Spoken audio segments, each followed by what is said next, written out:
Huddersfield Giants are an English professional rugby league club from Huddersfield, West Yorkshire, the birthplace of rugby league, who play in the Super League competition. They played their home games at the John Smith Stadium, which is shared with Huddersfield Town F.C. Huddersfield is also one of the original 22 rugby clubs that formed the Northern Rugby Football Union in 1895, making them one of the world's first rugby league teams. They have won 7 championships and 6 Challenge Cups, but have not won a major trophy since 1962, some 53 years ago. The club, particularly amongst older supporters, is sometimes referred to as Far Town, named after the ground and area of the town from which they came from, which they occupied up until 1992, which is located in the Far Town district of Huddersfield. The club was known as Huddersfield Barracudas from 1984 to 88 and Huddersfield Sheffield Giants for the 2000 season. They play in a distinctive strip of a claret shirt with thin gold hoops, claret shorts and claret and gold hooped socks, and are currently sponsored by Bondit. They have rivalries with Warrington Wolves, Leeds Rhinos, Bradford Bulls, Halifax and Wakefield Trinity Wildcats. History: 1848 to 1894. Foundation and early years. The earliest record of a football match being played in the Huddersfield area is in 1848, when a team of men from Hepworth took on a team of men from Holmfirth near Woolbank in Holmfirth. Hepworth won a close-fought game which exhibited the usual amount of confusions, bloody noses, etc., and took the prize of £5, which had been jointly donated by each side. There appears to have been no formal structure to sport in the Huddersfield area until the opening of the Apollo Gymnasium on 3 August 1850. At this time the gymnasium was the only venue in the town where young men could take part in physical activities. It offered the opportunity to participate in fencing, swimming, bowling, cricket and many other sports. In 1864 the Apollo Gymnasium was turned into the Gymnasium Theatre. The athletes of the gymnasium responded by forming a more organized athletics association. In an advertisement headed Huddersfield Athletic Club, they invited gentlemen desirous of becoming members to a public meeting at 8 o'clock on the evening of the 16th of November 1864 at the Queen Hotel. The meeting went ahead. 100 names were registered and a committee was formed. Within a month a new gymnasium was in service in a basement on Back John William Street. On the 27th of January 1866, 20 members of the Huddersfield Athletic Club agreed to play a football match against 20 of the Huddersfield Rifle Corps, at Rifle Field in Trinity Street. Although the result was a scoreless draw, a large crowd was attracted. In light of this, the Huddersfield Athletic Club agreed to start a football section which was to start at the beginning of December 1866. Initially the Huddersfield Athletic Club made no contribution to the support of the football club, and each paying member was forced to pay a subscription of £2.60. As the football club grew, it became a useful recruiting tool for the Huddersfield Athletic Club. In 1869 6 matches were played, and by 1873 of the club's players had been selected to represent Yorkshire. By 1872 there were so many players that a second team was formed. The growth in popularity of the club and the need for better facilities led to the Huddersfield Athletic Club approaching St John's Cricket Club with a proposal to merge the two clubs. St John's Cricket Club had been formed in 1866 at Hill House and had moved to Far Town Ground. By 1875, when amalgamation talks began, over £800 had been spent on developing the new ground. At a meeting on the 27th of November 1875, at the Thornhill Arms Inn, the two clubs agreed to merge to form the Huddersfield Cricket and Athletics Club. The motion was passed by 55 votes to 37. Initially the football section stayed at Rifle Field, but alterations made in the summer of 1878 meant that rugby could begin at the start of the 1878-79 season with the visit of Manchester Rangers on the 2nd of November. The new ground would become the club's home for 114 years and would provide the club's famous Fartown nickname. 1895-1920's Northern Union and Golden Years. In 1895 the club were founder members of the Northern Rugby Football Union. The club has seen many ups and downs in its long history, but from the first 60 years of rugby league it was one of the powerhouses of the game, with only Wigan as rivals in terms of trophies won. Harold Wagstaff was only 15 years and 175 days old when he played his first match for Huddersfield, against Bramley in November 1906. At the time, he was the youngest first-team player the game had seen. He had signed on for a £5 signing-on fee. Huddersfield beat the touring 1908-09 Kangaroos 5-3. They were impressed enough with standoff Albert Rosenfeld to sign him up that evening along with Australian dual-code international Pat Walsh, one of the best forwards of the Kangaroos. Rosenfeld played his first game against Broughton Rangers on the 11th of September 1909. The club's golden period came around the time of the First World War. The club was able to assemble a team of players from across the British Empire who swept all before them. Known as the team of all talents, they were led by Harold Wagstaff and are still regarded as one of the finest football teams to have ever played. In the 5 years leading up to the First World War, they won 13 trophies. Two members of the team, centre Harold Wagstaff and wing Albert Rosenfeld, were honoured by inclusion in the original Rugby League Hall of Fame. They were later joined by the Cumbrian second row Douglas Clark. Of just 17 players to be elected to the Hall of Fame, no fewer than 3 were teammates in the famous Huddersfield side. In total, Huddersfield boast 5 representatives in the Hall of Fame, more than any other club. The particular fame of the team of all talents sprung from their extraordinary three-quarter play. In 1911-12, Rosenfeld became the first player to score more than 50 tries in a season, a feat previously thought to be impossible. That season he scored 78. His wing partner, Stan Morehouse, scored 52.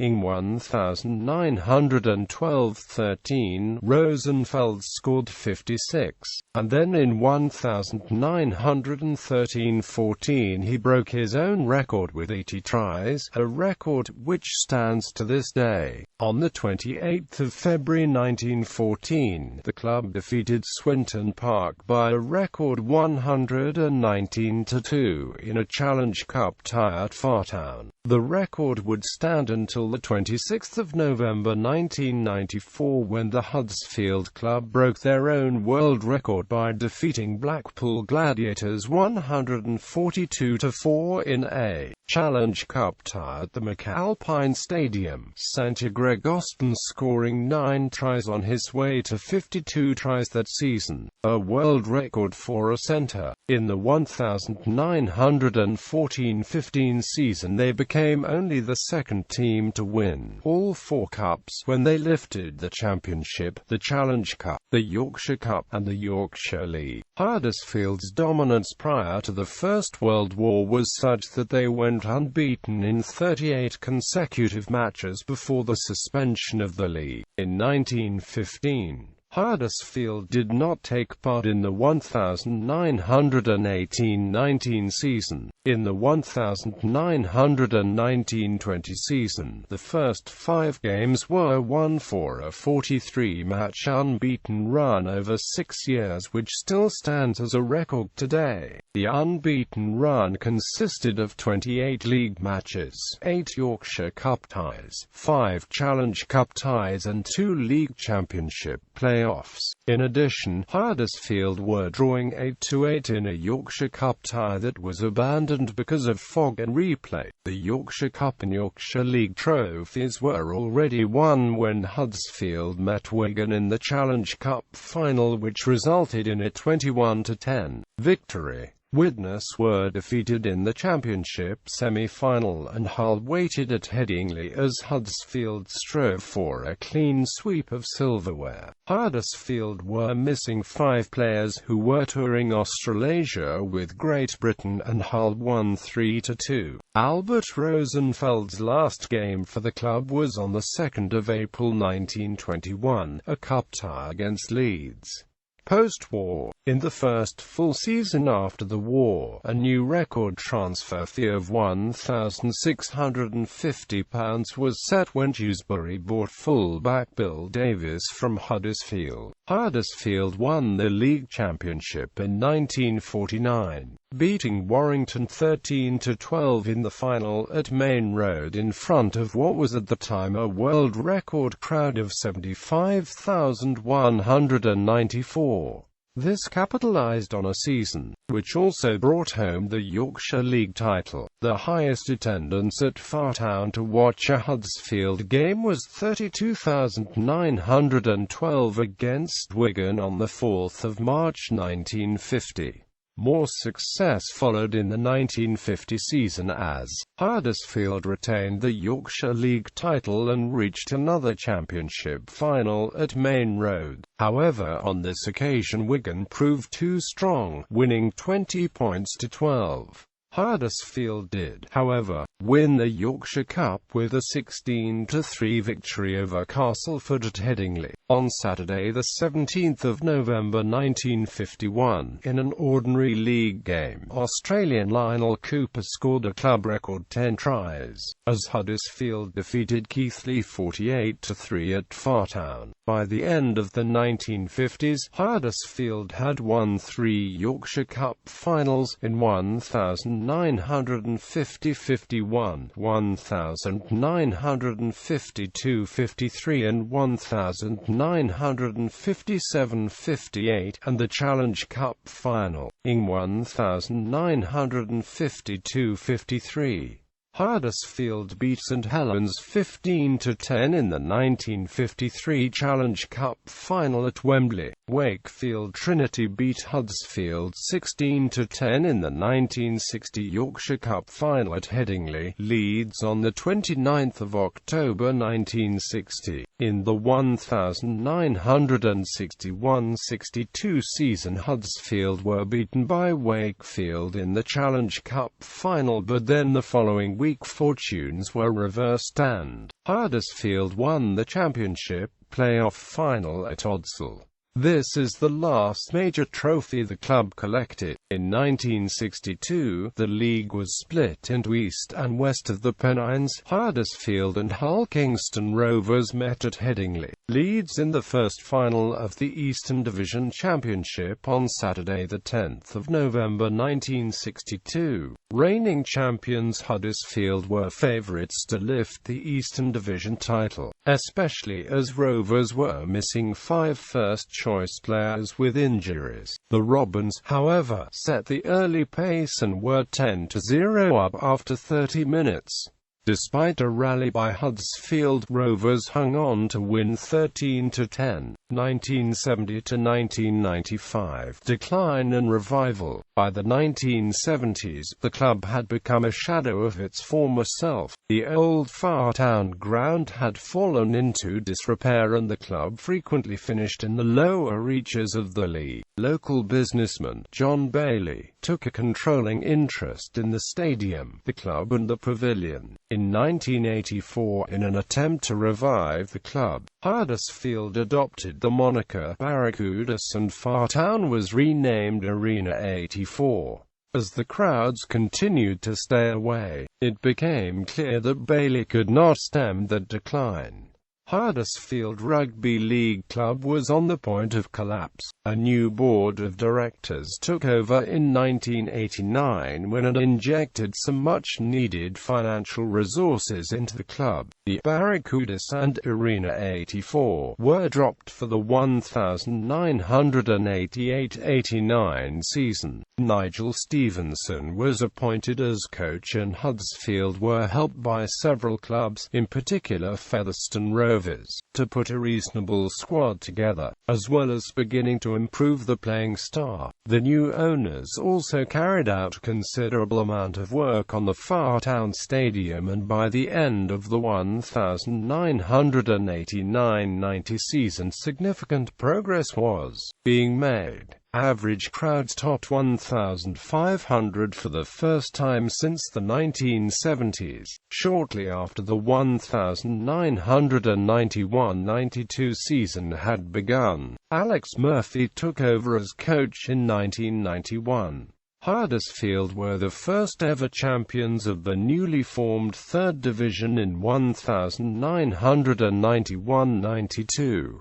Promotion to the second division had been achieved, and there was pride once again in the famous claret and gold jersey. The expense of this achievement cost the club dearly, and a new financial crisis arrived. However, along came a bright new consortium who began to shape the future of the club once again. The club left Far Town and moved to Huddersfield Town's home ground at Leeds Road in 1992. In 1993, 6 teams were invited to take part in an inaugural European Clubs Championship. The 6 teams consisted of 2 from the USSR, Tiraspol and Moscow Magicians, 2 from France, as Carcassonne, and 13 Catalan and Batley Bulldogs and Huddersfield. Only weeks before departure the plans collapsed as both Soviet clubs pulled out due to financial difficulties, closely followed by Batley. Carcassonne, who had just 5 players available due to a players' strike. This left just Huddersfield and 13 Catalan to meet in the final in Barcelona. The lead changed hands 3 times before Huddersfield held on for a 23-22 victory. Huddersfield were promoted as third division champions in April 1993, but the receiver was called in May 1994.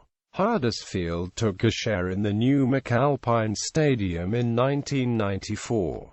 In March 1994, Huddersfield went into administration and the receivers sacked Murphy as coach. In 1995, the first team reached the final of the second division Premiership competition at Old Trafford.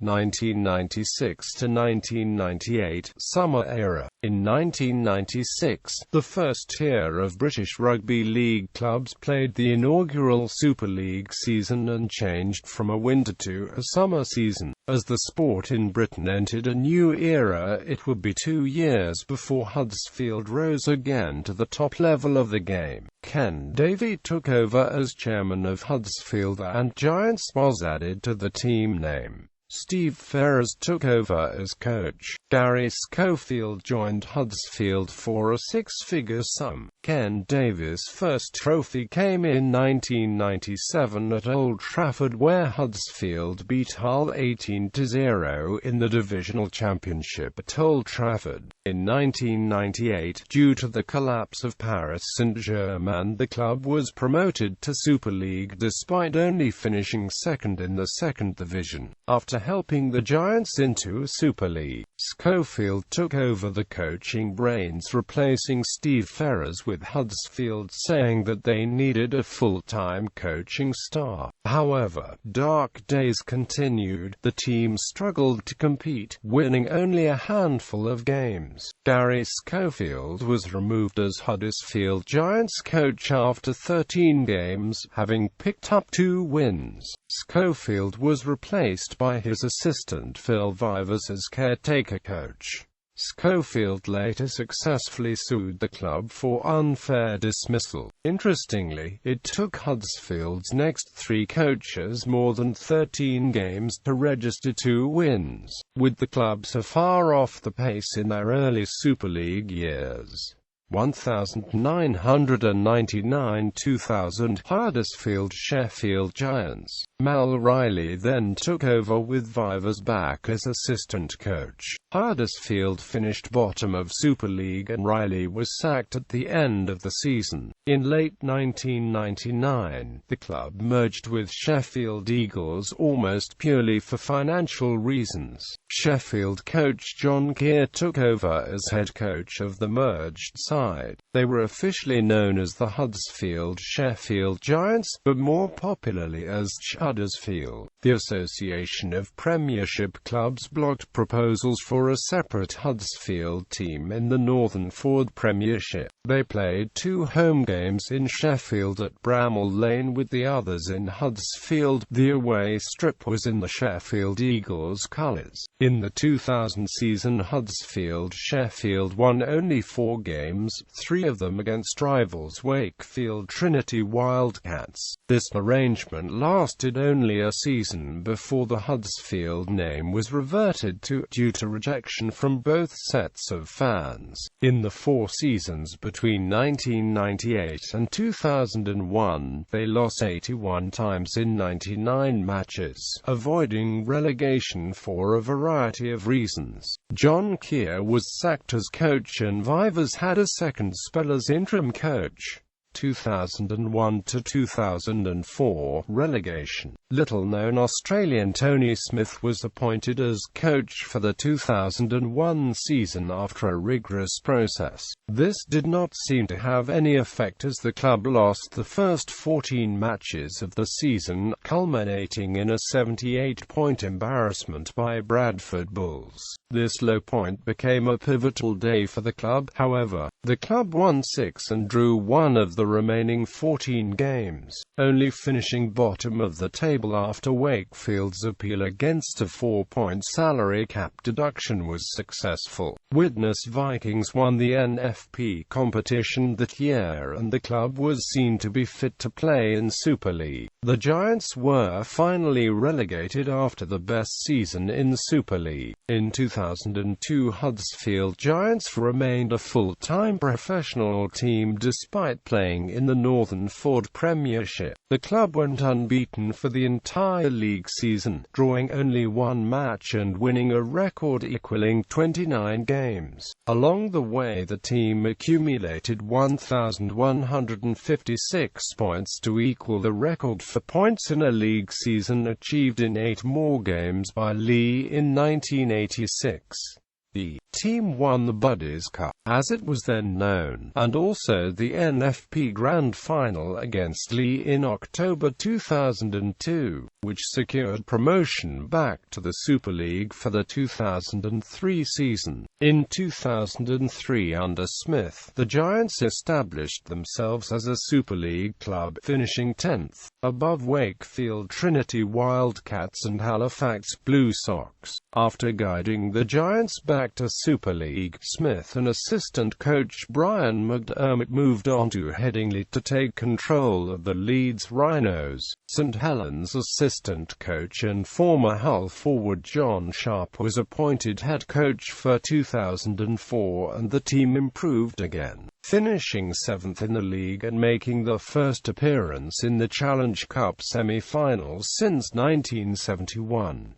2005 to 2009 resurgence. The beginning of the 2005 Super League season saw the club make its highest profile signing in 50 years when Australian centre Michael De Vere signed from the Brisbane Broncos, becoming the club's first Australian international player since Pat Devery in the 1950s. For the kick-off of the 2006 season, the club unveiled a host of new signings to strengthen the squad, including the iconic New Zealand international scrum half Robbie Paul. After a convincing victory over Salford in the quarter-final, the Giants faced Leeds Rhinos in the Challenge Cup semi-final at Huddersfield Stadium, Bradford. Against all the odds, massive underdogs Huddersfield pulled out what is regarded as possibly the best performance of modern times. Stuart Donlan and Chris Nero with 2 tries apiece, and Michael De Vere with a try and 5 goals, steering them to a 30-12 victory. Huddersfield lost the 2006 Challenge Cup final to eventual Super League champions St Helens 42-12, but the performance heralded the best Huddersfield achievement since 1970.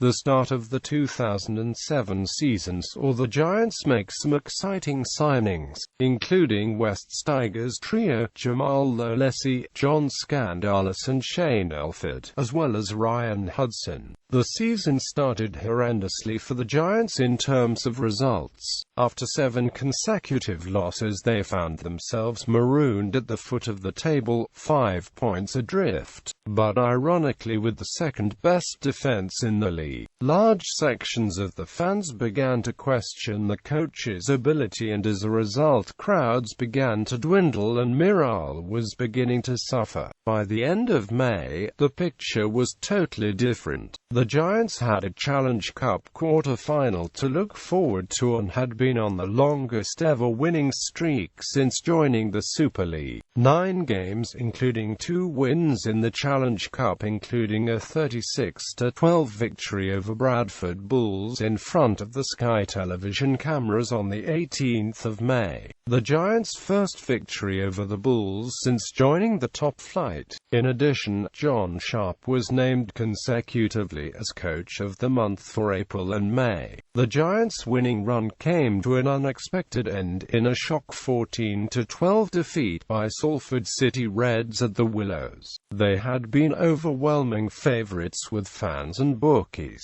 Following the 2006 Challenge Cup final appearance, Giants continued the progress by beating Wakefield for the 9th consecutive occasion to qualify for the playoffs for the first time, and a match against Hull at the KC Stadium, which was lost 22-16.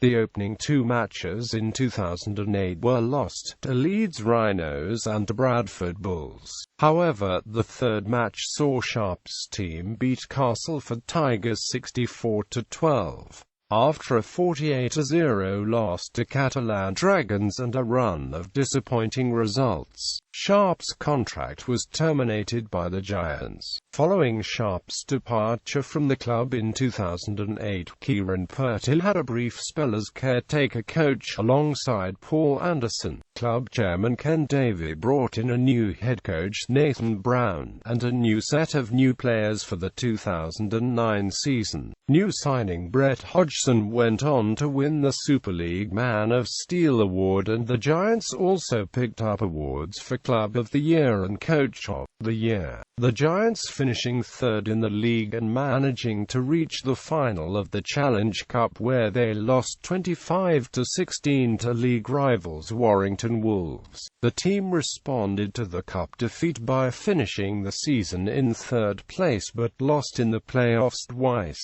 Firstly to St Helens away from home, and then at home to Catalan Dragons. 2010 present league leaders. After yet another promising recruitment drive from Huddersfield Giants, they were yet again tipped to make big strides in the Super League in 2012. This season really proved as a rollercoaster ride for the Fartown faithful, who saw the team go from first in Super League to finishing 7th and yet again failing to make an impact on the playoffs. After a poor dip in form, Ken Davey decided it was time for change and terminated the contracts of coach Nathan Brown and captain Kevin Brown. Paul Anderson was given the task of finishing the season as best as possible. In 2013, Huddersfield Giants won the League Leaders' Shield, the first time they have finished top of the league in 81 years. 5 of the team were selected for the Super League Dream Team, more than any other club. In 2014, the club celebrates the 100th anniversary of the legendary team of all talents who won all 4 cups in 1914, by playing in heritage shirts to commemorate the feat. Stadiums: 1878 to 1992, Fartown Ground. Fartown was originally a cricket ground before being occupied by Huddersfield Giants in 1878. It hosted 2 Challenge Cup finals in 1908 and 1910, and hosted 1 football match. During the 1980s, the stadium fell into disrepair as Huddersfield struggled to attract crowds. Huddersfield left Fartown in 1992 but still used it as a training ground until 2004, and it still hosts amateur games. 1992 to 1994, Leeds Road. Huddersfield Ground shared with Huddersfield Town at Leeds Road from 1992 to 1994. 1994 present, John Smith Stadium. In 1994, Huddersfield took a share in the then-named McAlpine Stadium with Huddersfield Town after they both moved from Leeds Road. The stadium has hosted Challenge Cup semi-finals on multiple occasions.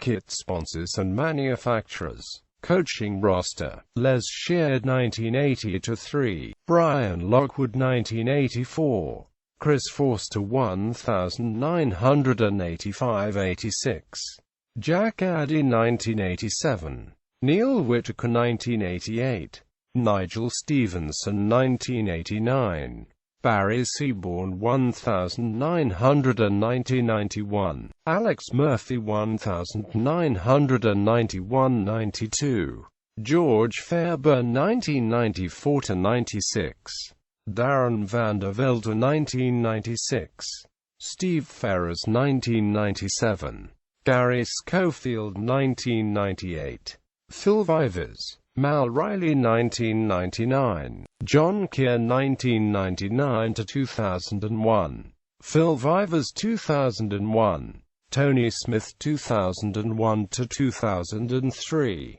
John Sharp 2003-8, Kieran Purtill and Amp Paul Anderson 2008, Nathan Brown 2009-12, Paul Anderson 2013-16, Andy Kelly 2016, Chris Thorman 2016, Rick Stone 2016 present, 2016 squad, 2017 transfers, ins outs honours, Rugby Football League Championship 7-1911-12 1912-13 1914-15 1928-29 1929-30 1948-49 1961-62 Challenge Cup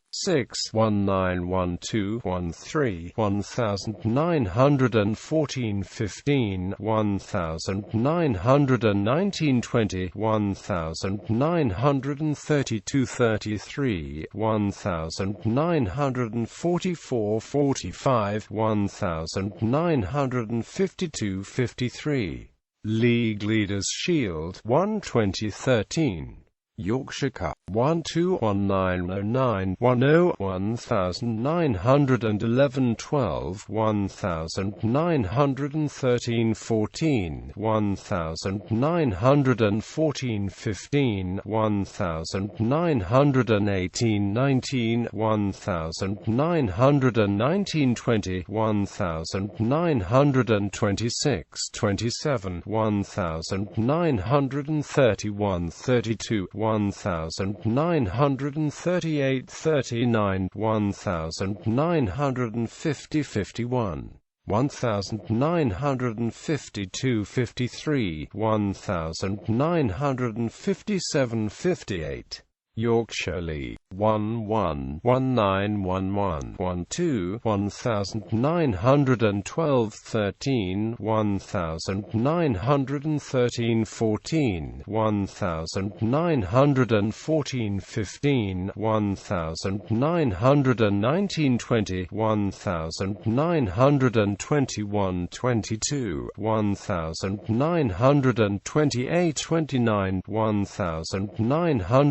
1928-29, 1929-30, 1948-49, 1949-50, 1951-52. Championship Cup 1 2002, European Cup 1993.